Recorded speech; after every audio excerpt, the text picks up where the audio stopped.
আমরা আজকে নাহিদের রান্নাঘরে রান্না করতে এসেছি মেজবানি গরুর মাংস।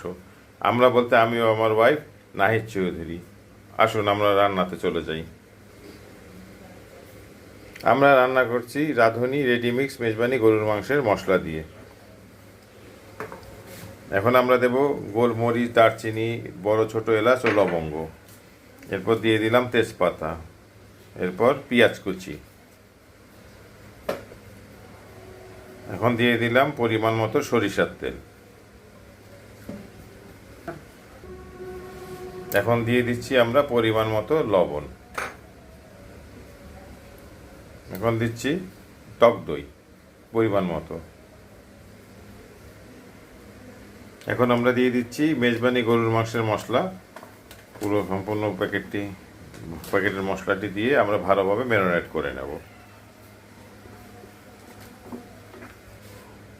আমাদের মাংস ম্যারিনেট করা হয়ে গেছে।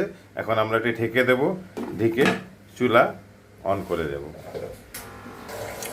চুলা জ্বালিয়ে আমরা 5 থেকে 10 মিনিট অপেক্ষা করব। দেখুন মাংস থেকে বেশ অনেক পানি বেরিয়েছে।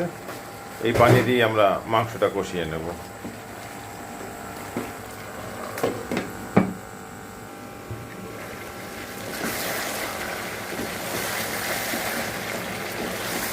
আমি অফ ক্যামেরায় মাংসটা ভালো করে কষিয়ে নিয়েছি। এখন সেদ্ধ হওয়ার জন্য পানি দেব। মাংসটা আমার সেদ্ধ হয়ে গেছে।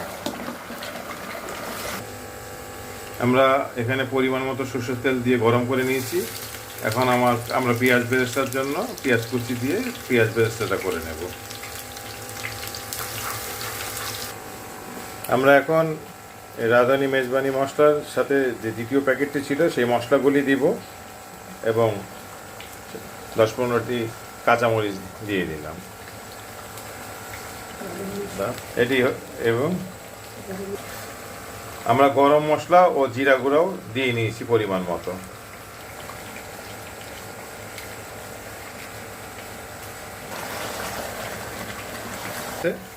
আমরা এটা এখন মাংসের মধ্যে দিয়ে দিচ্ছি। দিয়ে আমরা মাংসটি ঢেকে দিয়ে 10 মিনিটের জন্য ঢেকে দেব। 10 মিনিট হয়ে গেছে এবং আমার রান্নাও কমপ্লিট হয়ে গেল। মজাদার মেজবানি গরুর মাংস রান্না। আপনারা যারা এতক্ষণ ভিডিওটি দেখলেন তাদের অসংখ্য ধন্যবাদ এবং আমাদের রান্না সম্পর্কে আপনার মতামত কমেন্ট বক্সে করার জন্য অনুরোধ রইল। ধন্যবাদ। আসসালামু আলাইকুম।